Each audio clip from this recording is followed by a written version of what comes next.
మెదక్ జిల్లా నర్సాపూర్ మండల పరిధిలోని రుస్తుంపేట గ్రామంలో గల డాక్టర్ దండపు బసవానంద ఆశ్రమంలో శ్రీ సంతాన నాగదేవత, శ్రీ పోచమ్మ దేవత ఆలయాల 6వ వార్షికోత్సవ కార్యక్రమాన్ని, అదేవిధంగా డాక్టర్ బసవానందం తల్లిదండ్రులు దండపు పెంటమ్మ ఈశ్వరప్పల ఆలయ ప్రథమ వార్షికోత్సవాన్ని భక్తి శ్రద్ధలతో ఘనంగా నిర్వహించారు.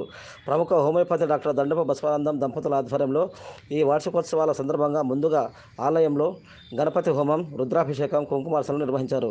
ఈ సందర్భంగా గౌరవ అతిథులుగా హాజరై బడ్దీపూర్ ఆశ్రమ పీఠాధిపతులు శ్రీ గిరి మహారాజస్వామి, రుస్తుంపేట ఆత్మానందాశ్రమ పీఠాధిపతి శ్రీ రాజయోగి వెంకటస్వామిలు హాజరై మాట్లాడుతూ ఆధ్యాత్మిక చింతన కలిగి ప్రతి ఒక్కరూ భక్తి భావన కలిగి ఉండాలన్నారు.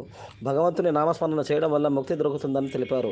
డాక్టర్ దండపు బసవానందం తన కన్న తల్లిదండ్రులకు ఆలయాన్ని నిర్మించి వారికి ప్రత్యేక పూజా కార్యక్రమాలు నిర్వహించడం ఎంతో సంతోషమన్నారు. తల్లిదండ్రులకు చేసిన సేవ పరమాత్మునికి చెందుతాయని శాస్త్రాలు చెబుతాయన్నారు. బసవానందం ధన్యజీవి అని, ప్రతి ఒక్కరూ తమ తల్లిదండ్రులను ప్రేమగా చూసుకొని జీవితంలో ముక్తి పొందాలని హితవు పలికారు. అనంతరం అన్నదాన కార్యక్రమంలో భక్తులు, గ్రామస్తులు తదితరులు పాల్గొన్నారు.